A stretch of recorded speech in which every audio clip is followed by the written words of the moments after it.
जनतेचे प्रश्न सोडवण्यासाठी ज्यांना आपण लोकप्रतिनिधी म्हणून निवडून देतो त्यांच्या डोक्यात सत्तेची हवा इतकी का जाते आणि त्यांना कायद्याची भीतीच उरत नाही।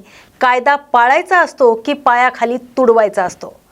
कल्याण डोंबिवली महानगरपालिकेच्या शास्त्रीनगर रुग्णालयात जी काही गुंडगिरी झाली त्याने संपूर्ण महाराष्ट्र हादरलाय।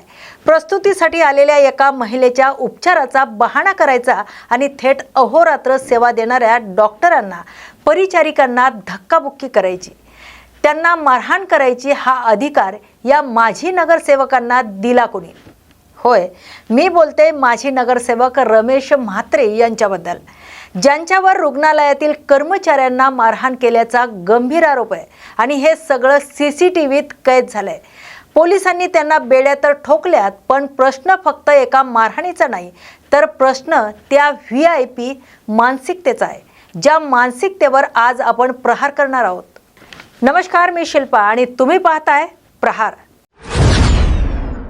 दरवेळीप्रमाणे कायद्याचा दट्टा बसताच माननीय माजी नगरसेवकांना अचानक आजारपणाचे झटके येऊ लागलेत। उच्च रक्तदाबाचं कारण पुढे करत शासकीय रुग्णालयात आश्रय घेतला गेला। कोर्टात प्रत्यक्ष हजर राहण्याची भीती वाटत असल्याने व्हिडिओ कॉन्फरन्सिंगचा घाट घातला गेला, पण न्यायालयाने या VIP सवलतीला थेट केराची टोपरी दाखवली आहे। डॉक्टरांनीही म्हात्रे कोर्टात जाण्यास सक्षम असल्याचा अहवाल दिला आणि अखेर त्यांची रवानगी कल्याण कोर्टात झाली आहे। ज्या वैद्यकीय विश्वावर दबाव आणण्याचा प्रयत्न झाला त्याच डॉक्टरांनी आणि न्यायालयाने दाखवून दिलंय की कायदा काय असतो आणि तो सर्वांसाठी समान का असतो। या प्रकरणाच्या निमित्ताने शासकीय रुग्णालयातील कर्मचाऱ्यांच्या सुरक्षिततेचा प्रश्न तर ऐरणीवर आलाच आहे, पण त्यासोबतच सामाजिक कार्यकर्त्या अंजली दमानिया आणि राजकीय नेत्या सुषमा अंधारे यांनीही यावर तीव्र शब्दात आक्षेप घेतलाय।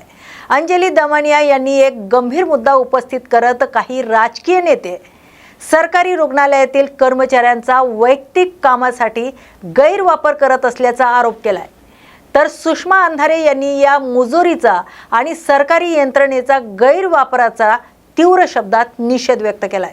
तर या सत्तेच्या मस्तीचा सर्वात क्लेशदायक परिणाम काय झालाय माहिती आहे? रुग्णालयात झालेल्या अश्लील शिवीगाळ आणि मानहानीमुळे अत्यंत व्यथित होऊन डॉक्टर सृष्टी बाविस्कर आणि डॉक्टर वैभव साळुंके या तरुण 2 डॉक्टरांनी तडकाफडकी आपल्या पदाचा राजीनामा दिलाय। अपुऱ्या सुविधांमध्ये स्वतःचं घरदार सोडून रुग्णांचे प्राण वाचवणाऱ्या डॉक्टरांना जर लोकप्रतिनिधीकडून ही वागणूक मिळणार असेल तर त्यांनी सेवा कशी करायची? लोकशाहीत जाब विचारायचा अधिकार नक्कीच सर्वांना आहे, पण कायदा हातात घेण्याचा आणि डॉक्टरांचा छळ करण्याचा अधिकार संविधानाने कोणालाही दिलेला नाही। या संपूर्ण प्रकरणातील सर्वात मोठा आणि लाजिरवाणा विरोधाभास बघा। ज्या वैद्यकीय क्षेत्रावर रमेश म्हात्रे यांनी हात उचलला त्याच क्षेत्राने भूतकाळात 2दा म्हात्रेचे प्राण वाचवले होते। गंभीर गुन्हे दाखल असलेल्या म्हात्रेंवर जेव्हा 2008 मध्ये जीवघेणा गोळीबार झाला तेव्हा डोंबिवलीच्या डॉक्टर मिलिंद शिरोडकर यांनी तातडीने शस्त्रक्रिया करून त्यांना मृत्यूच्या दाढेतून बाहेर काढलं होतं।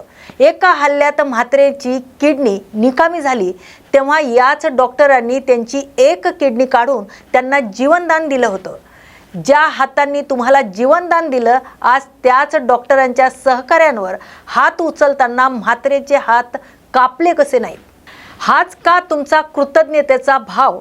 या कृतज्ञतेमुळे आज संपूर्ण ठाणे जिल्ह्यात तीव्र संताप आहे। पोलीस तपास करतील, न्यायालय शिक्षा सुनावेल, पण समाज म्हणून आपण कुठे चाललोय? डॉक्टर हे देवदूत असतात असं आपण मानतो, पण जर राजकीय सत्तेच्या मस्तीतून याच देवदूतांना राजीनामे द्यावे लागत असतील तर उद्या सामान्य जनतेला आरोग्य सेवा कशी मिळणार? ही आपल्या सामाजिक व्यवस्थेची पिछेहाट आहे। जनता लोकप्रतिनिधींना गुंडगिरी करण्यासाठी नाही तर प्रश्न सोडवण्यासाठी निवडून देते, हे या नेत्यांनी कधीतरी समजून घेण्याची गरज आहे। पण या संपूर्ण प्रकारावर आणि राजकीय नेत्यांच्या अशा वागणुकीवर तुम्हाला काय वाटतंय? शासकीय रुग्णालयातील डॉक्टरांना मिळणारी ही वागणूक आणि त्यांना द्यावे लागणारे राजीनामे योग्य आहेत का? जनतेचे प्रतिनिधित्व करणाऱ्या अशा राजकीय व्यक्तीबद्दल तुमचं काय मत आहे? आम्हाला खाली दिलेल्या कमेंट बॉक्समध्ये नक्की कळवा. तुमच्या प्रतिक्रिया ही जनतेची खरी ताकद आहे आणि हाच प्रहार आहे. पुन्हा भेटूया अशाच एका समाज मन ढवळून काढणाऱ्या विषयावर प्रहार करण्यासाठी. तोपर्यंत पाहत राहा न्यूज मराठी 24/7. नवा भारत, नवा विचार.